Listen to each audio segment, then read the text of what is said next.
어, 안녕하세요. 김철입니다. 오늘은 지방자치행정론 제6장의 강의 동영상을 올려드리도록 하겠습니다. 오늘의 주제는 화면 공유를 하고 해볼게요.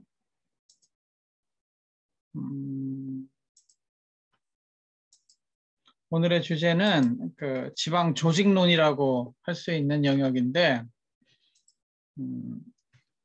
무엇이냐 하면 지방정부가 일을 하려면 저희가 행정학과잖아요. 행정학과의 전필 과목이 조직, 인사, 재무, 그다음에 지방자치라고 했어요.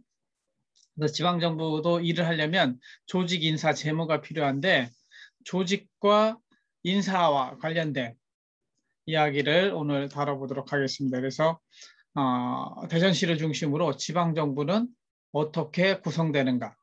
지방정부 안으로 들어가면 우리나라는 그 정부가 입법, 사법, 행정으로 돼 있잖아요. 그러나 지방정부는 우리나라는 사법부가 없습니다. 그러니까 입법부하고 행정부만 있는 거죠. 그 행정 집행 기능을 수행하는 것이 대전 시장이고 거기에 대한 견제 기능, 입법 기능을 하는 것이 지방의회가 되겠습니다. 그래서 집행부와 의회에 대해서 한번 살펴보도록 하겠습니다. 그런 지방 조직론을 살펴보기 전에 이론적인 측면으로 지방정부의 구성의 원리를 한번 검토를 해보겠는데 지방정부 구성 원리에는 단체자치와 주민자치라는 게 있습니다. 제가 계속해서 강조를 하고 있는데 이 단체자치는 뭐냐? 우리 집으로 따지면 엄마 아버지가 모든 권한을 가지고 있는데 그거 너한테 좀 줄 테니까 너가 좀 스스로 해봐. 이렇게 권리를 나눠주는 것. 이것을 분권이라고 그래요. 그래서 프랑스, 독일, 저 대륙계 국가에서 먼저 발달한 단체자치는 지방 분권이 중심입니다. 우리나라 문재인 정부도 지방 분권을 강조하고 있어요. 그러니까 우리나라 모든 권한을 대통령과 중앙정부가 가지고 있었는데 그것의 일부를 지방에 나눠준다. 그래가지고 지방 분권이에요. 아버지가 가지고 있던 모든 권한을 자식한테 조금 나눠줄게 하고 해주는 것이 단체자치라고 할 수 있죠.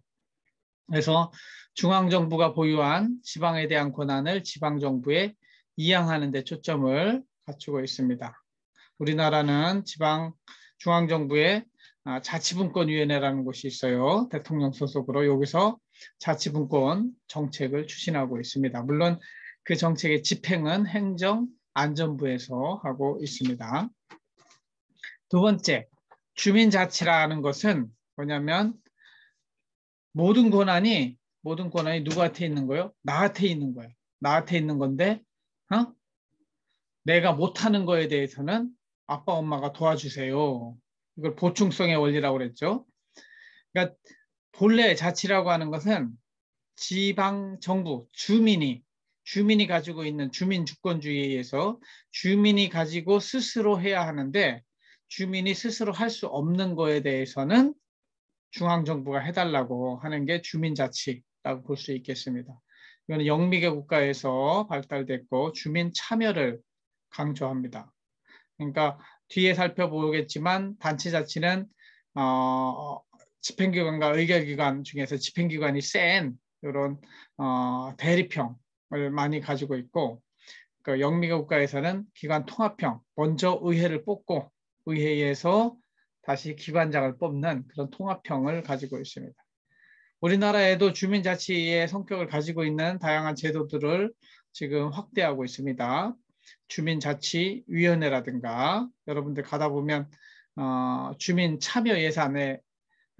주민참여예산제도에 함께하라고 하는 프랜카드 이런 것들을 보실 텐데 그런 것이 주민참여예산제도가 되겠습니다. 이런 것들을 주민자치라고 한다. 그래서 개념상 단체자치와 주민자치가 어떻게 다르고 어떤 특성을 가지고 있었으며 우리나라는 어떠한 측면에서 이러한 단체자치 또는 주민자치를 도입하고 있는지 살펴보는 것이 중요한 것이 되겠습니다. 두 번째, 집행기관과 의결기관은 어떤 관계인가 살펴볼 필요가 있는데 정부라고 하는 거는 여기 아까 말씀드렸던 것처럼 3권 분립으로 되어 있습니다. 입법권, 사법권, 행정권. 법을 만들고 함께 산다는 것은 약속을 정하는 거예요. 법을 만들고 법을 집행하고 그 법의 집행이 잘 됐는가 안 됐는가 따져보고 이게 사법이 되겠습니다. 그래서 plan to see 피드백 하면은 plan to see 피드백에 해당하는 사법에 해당이 되는 거겠죠. 그런데 우리나라 지방정부는 이 중에서 사법이 없다. 뭐만 있어요? 입법과 행정이 있고 입법기관은 지방의회, 행정기관은 시장, 집행부가 되는 것이죠. 그래서 기관 대립형이라고 하는 것은 뭐냐면 견제와 균형의 원리, 체크 앤 밸런스라고 합니다. 체크 앤 밸런스의 원리에 따라서 서로가 서로를 좀 견제하는 가운데 좀 더 발전적인 방향을 도출할 수 있도록 설계된 것이 기관 대립형이 되겠습니다. 중앙정부는 대통령제 하에서 입법부의 역할을 하고 행정부에 대한 통제 기능을 수행하게 됩니다. 지방정부에서는 지방의회의 역할이 단체장, 대전시장에 대한 통제 기능을 수행하게 되어 있죠. 그래서 서로가 서로를 견제하고 균형을 맞추는 그런 기관 설계 형태가 기관 대립형. 우리나라는 대부분 기관 대립형입니다. 그러나 서구에 가면 많은 나라들에서 기관 통합형을 추구하고 있어요. 이건 뭐냐면 의결기관과 집행기관이 서로 여기 잘못됐어요. 통합형이기 때문에 의결기관, 의회를 먼저 뽑고 거기 안에서 집행기관을 뽑는 겁니다. 다음에 이거는 수정을 하겠습니다. 이 위에 게 그대로 내려왔는데 좀 잘못된 거예요. 그래서 중앙정부에서도 기관 통합형이 될 수 있는데 기관정부에서 기관 통합형을 수행할 때 우리는 뭐라고 하냐면 의원 내각제라고 불러요. 먼저 국회를 구성하고 국회에서 예를 들면 총리를 뽑아가지고 총리가 정부를 운영하게 하는 것이죠. 일본이나 우리나라도 제2공화국 장면 총리가 있었을 때 의원 내각제를 도입한 바 있습니다. 이런 의원 내각제 하에서는 수상이 일본과 같이 정부를 지배하고 의회는 내각을 불신임할 수 있고 내각의 수상은 의회를 해산할 수 있는 이 권리에 의해서 견제와 균형을 이룹니다.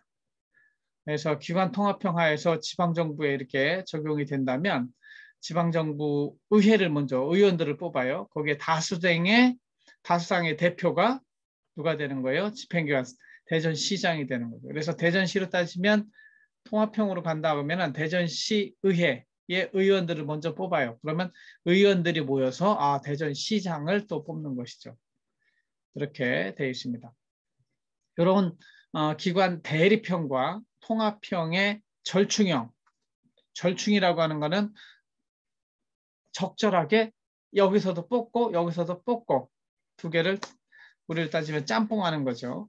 북유럽의 참사회형이나 미국의 주민총회, 타운 미팅, 일본의 정촌총회 이런 것들이 절충형이라고 볼 수 있겠습니다.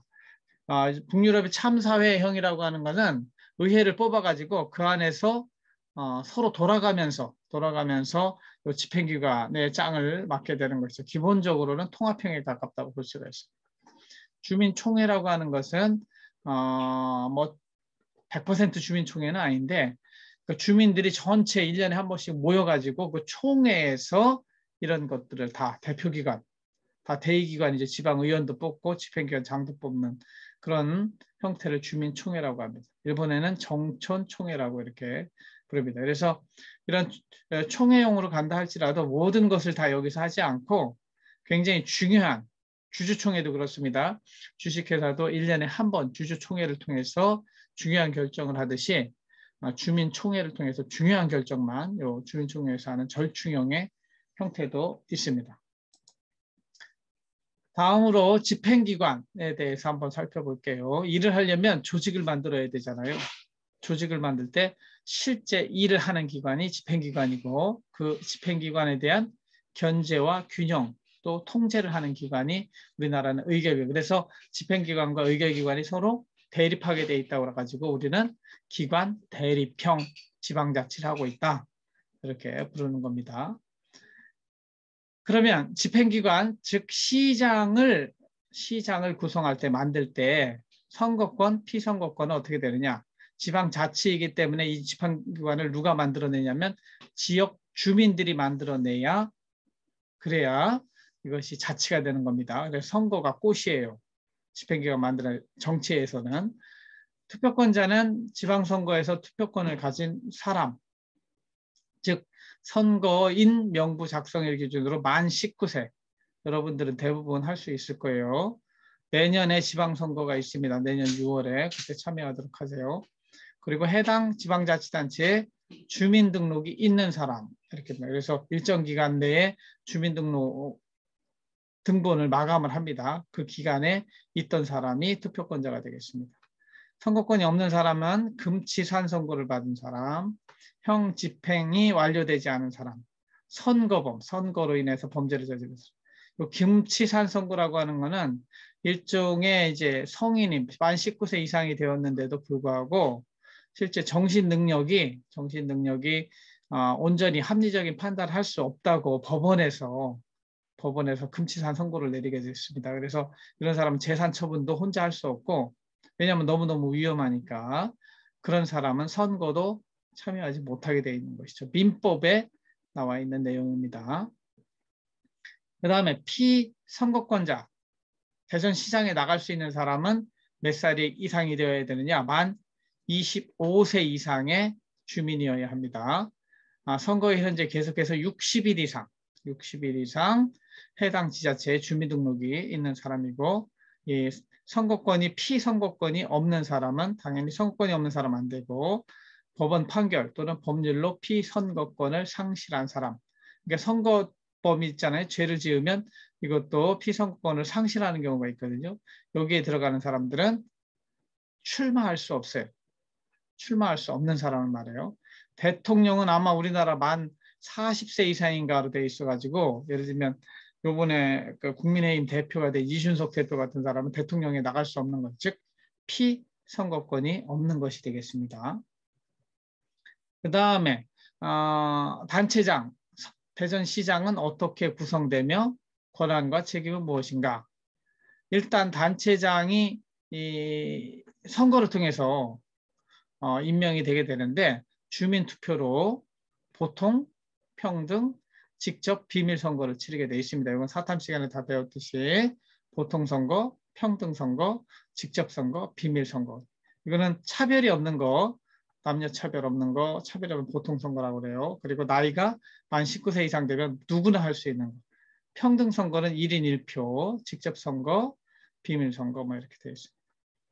그 다음에 임기는 4년으로 되어 있고 3기 동안 계속할 수 있습니다. 그래서 연속해서 12년 동안 지방자치단체장을 할 수 있죠. 대통령은 딱 한 번 할 수 있어요. 우리나라는 5년. 근데 지방자치단체장은 3번 할 수 있습니다. 사임은 지방의회 장에게 사임 통지서를 제출하면 사임할 수 있습니다. 그리고 공직선거법, 정치자금법을 위반해서 100만 원 이상의 형이 확정된다고 하는 건 우리 3심제도 하에서 지방법원, 고등법원, 대법원까지 가서 형이 확정되면 그때는 피선거권이 박탈되고 당선 무효라고 하는 것들도 본인에 해당할 때 본인의 징역 또는 공직선거법, 정치자금법 100만 원 이상의 벌금형을 맞으면 당선 무효가 됩니다. 그리고 선거 사무 관계자나 가족이 징역형 또는 300만 원 이상의 벌금형을 받아도 당선 무효가 됩니다. 그런데 이것을 그 법원에서 그런 공판 기간을 거치는 동안에 대법원까지 가려면 한 2년, 3년 걸리거든요.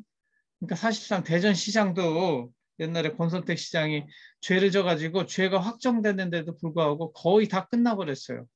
그러니까 4년 중에 한 3년 지나고 나서 형이 확정되기 때문에 제가 볼 때는 이 선거법에 대해서는 좀 공판기간이 좀 빨라야 돼요. 1년 내에 그냥 빨리 해줘야지. 그러니까 법원에서 계속 이 사람은 죄인이다 이렇게 돼 있으면 그 사람이 잘릴 수도 있으니까 열심히 일을 할 수가 없어요. 공무원도 그렇고. 그래서 선거 관련된 당선 무효와 관련된 그런 판결은 좀 빨리 내릴 필요가 있다는 생각을 가지고 있습니다. 그 다음에 단체장이 되면, 대전시장이 되면 어떤 권한을 가지고 있느냐. 지방자치단체 통괄 대표권을 가지고 있습니다. 전체를 대표하고 사무를 총괄합니다. 그리고 국가위임 사무를 처리하고 주민등록과 같은, 그리고 사무의 관리 및 집행부 전체, 공무원 8,000명을 인사를 책임질 수 있죠. 그리고 재정으로 따지면 1년에 한 7조 원, 그러니까 7, 4, 28, 4년 집권하는 동안 한 30조 원을 쓸 수 있는 권한이 있게 됩니다. 그 다음에 단체장은 규칙을 제정할 수 있어요. 8,000명의 공무원들이 지켜야 될 규칙을 만들 수 있는 것이죠. 다만 법령과 조례의 범위 안에서 단체장 권한에 속한 사무에 대해서 규칙을 제정할 수 있습니다. 그 다음에 일정 사무에 대해서는 위임할 수 있어요. 그래서 보조기관, 소속기관, 하부행정기관들이 있는 겁니다. 위임 때문에. 그리고 직원에 대한 임명권, 소속 직원에 대한 임면, 교육훈련, 복무, 징계. 이거 인사행정에서 다 나오는 말인데, 이 임면이라고 하는 거는 임명도 할 수 있고 면직도 할 수 있다는 거예요. 그래서 두 개를 합쳐서 임면, 임명이 아니고 임면이라고 합니다. 그 다음에 집행기관의 단체장은 어떻게 구성되며 권한을 책임져? 세 번째, 단체장과 의회의 관계, 우리는 대립형이라고 이야기를 하고 있어요. 그래서 지방의회의 의결에 대한 제의요구와 제소, 그래서 지방의회가 어떤 결정을 내렸어요. 일종의 여러분들 사탐 시간에 배운 거부권이 되겠습니다. 지방의회에서 조례를 만들었는데 그게 내가 볼 때는 법령 위반이에요. 그러면 다시 한번 생각해 보십시오 하고 돌려보낼 수 있는 것, 이게 제2요구권이에요. 지방의회에 그런데 이거 다시 제2를 요구를 했는데 2분의 1 출석에 3분의 2 찬성한다. 그러면 그 자리에서 확정이 되게 되어 있습니다. 이거는 헌법에서 나오는 대통령과 국회의 관계하고 같습니다. 그 다음에 예산상 집행 불가능한 의결의 제2요구, 이것도 제2요구예요. 그러니까 의결을 했어요. 누가 의결을 했어요? 지방의회에서 의결을 해서 이것 좀 해주십시오 했는데 예산이 없어요. 그러면 다시 생각해 주십시오. 이렇게 돌려보내면 지방의회 이것도 2분의 1 출석에 3분의 2 찬성시 확정되게 되어 있습니다. 그 다음에 선결처분이라고 하는 게 있는데 어떤 일을 할 때는 지방의회의 의결을 받은 다음에 하게 돼 있거든요. 근데 주민의 생명과 재산 보호를 위해서 긴급한 경우에는 먼저 하고, 선결이죠. 먼저 하고 나중에 사후 승인을 받는 것. 이것이 선결 처분입니다. 나중에 승인을 받지 못하면 효력이 즉시 상실하게 되죠. 이 내용들은 다 지방자치법에 나오는 내용이 되겠습니다. 그 다음에 단체장은 보조기관을 둘 수가 있어요. 그래서 부시장은 3명 이내를 두게 돼 있는데 특별시에는 행정일, 행정이, 정무완. 이 정무는 이름을 바꿀 수 있어요. 우리 대전은 과학부시장 이렇게 했다고 그랬어요. 광역시 특별자치시 부시장은 2명 둘 수 있습니다. 행정부시장 1명, 정무 쪽에 1명. 그러니까 대전은 행정부시장, 과학부시장 뭐 이렇게 돼 있죠. 그 다음에 도 특별자치도 부시사도 2명, 행정 쪽에 또 정무 쪽에. 요 정무라는 이름을 쓰진 대신 다른 이름을 쓰려면 지방조례, 지방의회가 결정하는 조례로 정하면 돼요. 시의 부시장, 군의 부군수, 자치구의 부구청장은 1명을 두게 되어 있습니다. 요 부구청장은 지방공무원 2급에서 4급이 되게 되어 있어요. 그리고 단체장의 권한대행은 부단체장이 하게 되어 있고 여러 명의 부시장이 있잖아요. 부구청장이 있고 그러면은 그 중에서 행정이 우선하고 그 다음에 정무부시장이 다음에 하도록 하게 되어 있습니다.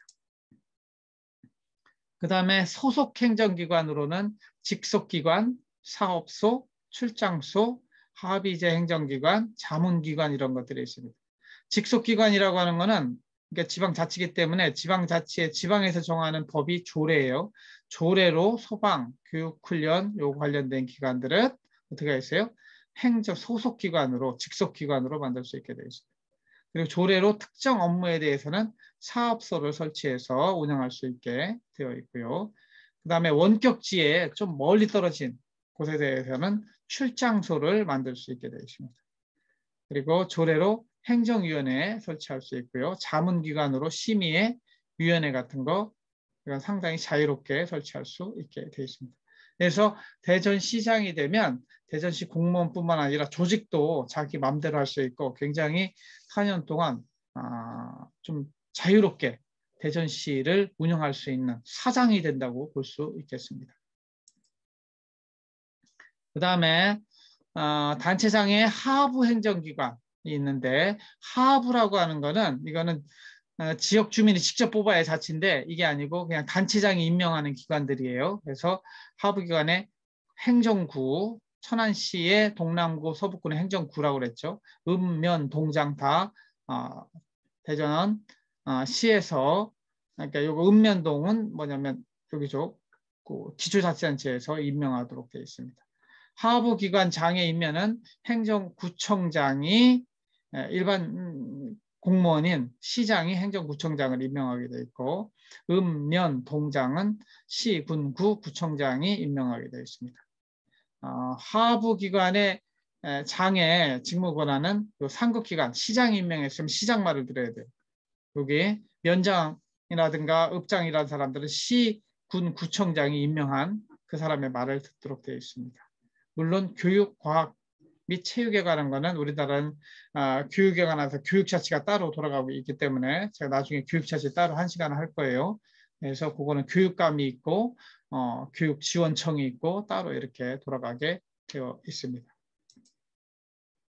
다음으로 지방의회에 대해서 살펴보겠습니다. 제 6장도 양이 많지 않기 때문에 한 번 강의로 끝낼 거예요. 동영상은. 실제 수업은 2시간으로 질의응답을 나눠서 하겠지만 그래서 지방의회까지 나가겠습니다. 지방의회는 어떻게 구성되는가? 이것도 주민투표로 마찬가지 보통선거, 평등선거, 직접선거, 비밀선거로 치러지고 임기 4년입니다. 단체장은 3년 연속 12년 하면 못하게 되어 있는데 여기는 제한이 없어요. 그리고 의정활동비는 지방의원에게 주는 의정비라고 그래요. 그러니까 월급이라고 하지 않고 여기는 의정비라고 이렇게 이야기하는데 대전시 같으면 한 4천만 원 정도 주는 걸로 생각하시면 되겠어요. 좀 돈 많은 동네는 더 많이 주고 자치기 때문에 돈이 없는 동네는 좀 적게 주고 그렇습니다.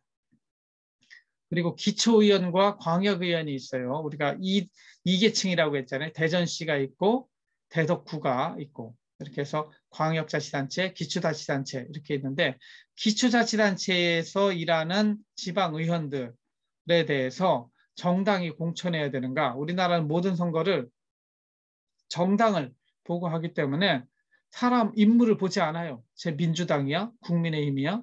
나는 이번에 민주당 찍을 거야. 나는 국민의힘 찍을 거야. 이렇게 하면 끝이에요. 사람 얼굴도 보지 않고 그 사람의 됨됨이도 보지 않고 이렇기 때문에 기초의원에 대해서는 야 이거 동네 대표를 뽑는데 뭐하러 정당 대표를 보고 하느냐. 우리 동네에서 저 사람이 정당에 관계없이 얼마나 일을 열심히 하느냐. 주민의 의견을 수렴했느냐. 이런 것들을 봐야 되는 거 아니냐. 이런 측면에서는 정당 공천체를 폐지하자 하는 입장이죠. 그래서 인물 중심으로 사람을 뽑고 지역 중심으로 뽑으려면 기초의원에 대한 정당 공천제를 폐지하자는 입장이 있어요. 지방정치가 중앙정치, 즉 정당정치에 종속되고 주민자치 실현에 져야 되기 때문에 저는 이 반대론자예요. 그리고 특히 모든 이 정당 공천제는 보이지 않게 비리가 발생하게 돼 있어요. 왜냐하면 공천받는 사람이 말뚝만 박으면 당선이 되는 거니까요. 반면에 야 정당에 속해야 정당의 정책을 따르고 책임 정치를 할 수 있지. 이렇게 해서 기초의원에 대한 정당 공천제를 찬성하는 입장도 있어요. 근데 우리나라는 2006년부터 한때 이거를 금지시켰다가 다시 기초의원에 대한 정당 공천제를 시행하고 있어요. 이것 때문에 사실상 지역구 의원 있잖아요. 지역구 의원이 이런 공천의 영향력을 가장 많이 행사합니다. 그러니까 지역구 의원이 이런 공천 비리 문제에 많이 관여하게 돼 있죠. 저는 그래서 반대하는 입장이에요. 그 다음에 지방의회는 어떻게 구성되는가? 지방의회, 우리 뭐 대덕구 의회, 대전시 의회 가보면 의장, 부의장, 위원회 이렇게 되어 있습니다. 그래서 의장은 무기명 투표로 2년 임기로 되어 있고요. 부의장은 또 무기명 투표로 시도에는 2명, 시군구에는 1명, 임기 2년입니다. 그리고 지방의회에 가면 정부 부처에는 중앙정부에는 부처가 있잖아요. 행정안전부, 기획재정부, 문화체육부, 국토부 이렇게 있듯이 국회에는 상임위원회가 있습니다. 보건복지상임위원회, 경제상임위원회 이렇게 해서 부처에 해당하는 상임위원회가 있고요. 특별한 경우에는 특별위원회를 둡니다. 윤리 관련해 가지고 윤리특별위원회를 둘 수 있게 돼 있고, 이러한 상임위원회를 지원하기 위해서 전문적인 지식을 가진 사람 있잖아요. 그런 사람을 전문위원으로 뽑을 수 있어요. 그래서 위원장과 위원회 자치 입법 활동 지원을 위한 전문 지식을 갖춘 사람을 전문위원이라고 한다. 그리고 지방의회에 하는 일을 좀 도와주는 공무원들이 필요하잖아요. 지방의회 소속 공무원들이 있어요. 옛날에는 요 사무기구의 인사권이 누구에게 있었냐면 지방자치단체 장에게 있어요. 시장과 대덕구청장에게 있었어요. 옳지 못한 거죠. 그러니까 입법과 행정을 분리하려면, 그래서 작년에 2020년 지방자치법 전면 개정으로 원래는 이제 내년 1월부터는 지방의회 의장이 인사권을 행사하게 되어 있습니다. 좀 조직이 크면 사무처장을 두고 작으면 사무국장, 대덕구 같으면은 사무과장이에요. 사무과정이라고 하는 사무과장 이 직원을 두고 있습니다. 그리고 이 사무직원은 지방의회 의장의 추천에 따라 단체장이 임명했었는데 이게 바뀌었다는 거죠. 여러분들 시험 보게 되면은 이런 부분들 지방자치법 전면 개정된 사항들을 잘 아실 필요가 있습니다. 그 다음에 지방의회는 어떤 권한과 책임을 가졌는가? 국회도 가지고 있는 권한이 2가지죠. 법을 만드는 권한과 행정부를 통제하는 권한을 가지고 있어요. 지금 그래서 법을 만들고 예산을 통과하는 그러한 일들을 지금 국회가 하고 있고, 또 국정감사, 또 지방의회 감사라고 하는 것은 행정부가 1년 동안 일을 잘했는지 한번 감독하는 기능을 하는 것이죠. 지금 그 시즌입니다. 일단 의결사항, 입법에 관련된 것들이 많죠. 그래서 결정할 수 있는 상황에서는 조례를 만들 수 있고 개정 폐지할 수 있습니다. 이게 가장 핵심적인 입법 기능이라고 할 수 있습니다. 그 다음에 예산, 행정부가 쓸 예산에 대해서 이 예산이 잘 짜져 있는지 하고 땅땅땅 결정을 주민의 대표가 내려줘야 되기 때문에 예산의 심의 확정, 그 다음에 결산, 돈 다 쓴 거 가져오면 잘 썼는지 안 썼는지 검토하는 것, 이렇게 해서 땅땅땅 찍어주는 게 결산의 승인, 그 다음에 예산과 기금이 있으니까 기금의 설치 운용, 이거는 지방재정 시간에 따로 또 하겠습니다. 청원의 수리와 처리 이런 일들을 하고 있고, 그 다음에 감독 권한으로서 지방의회의 행정사무 감사권 및 조사권이 있습니다. 행정사무에 대한 감사를 매년 정기적으로 일을 수 있고, 특별한 경우에는 또 특정 사안에 대한 조사를 할 수 있습니다. 그래서 지방의회에는 서류 제출 요구권이라는 게 있어요. 그래서 행정부에 우리 이거 알아야 되니까, 주민들이 알아야 되니까 이거 자료 내라 하면은 반드시 제출하도록 되어 있습니다. 불법이 아닌 한. 그 다음에 지방의회는 회의를 통해서 일을 하게 되는데 매년 2번의 정례회를 합니다. 1차 회의는 5월, 6월 이때는 결산 심의를 하는 것이고요. 그 다음에 11월, 12월 요거는 국회의 예산이 끝난 다음에 그에 따라서 국고보조금 지방교부세가 거의 반이 되기 때문에 그걸 가지고 또 예산을 결정하는 요 예산안 의결 기간이 되겠습니다. 지금은 지방의회가 요거 행정사무감사하는 시간이 되겠습니다. 정례회가 그렇고 임시회로는 단체장의 요구, 제적위원 3분의 1 이상의 요구가 있을 때 임시회의를 개최할 수 있습니다. 그래서 오늘은 이론적으로 지방정부의 일을 하려면 조직을 만들어야 되는데 큰 조직이 집행부 조직과 입법부 조직, 2 조직이 어떻게 만들어지는지에 대해서 살펴봤어요. 이론적으로는 그것이 단체자치냐 주민자치냐 또 기관 대립형이냐 기관 통합형이냐에 따라서 어떻게 달라지는가를 살펴보았고, 대전시의 경우를 좀 예를 들면서 집행기관, 시장이 어떻게 만들어지고 어떤 권한을 가지고 있는지, 그리고 의회, 입법기관, 로서의 이해가 어떠한 권한과 책임과 또 그러한 일들을 하고 있는지 살펴보았습니다. 이렇게 제6장의 강의를 동영상 강의를 마치고요. 실제 수업 시간에는 여러분들 궁금한 것들 다양하게 질의응답을 통해서 한번 진행하도록 하겠습니다. 들어주셔서 감사하고 실제 수업 시간에 또 뵙도록 하겠습니다. 감사합니다.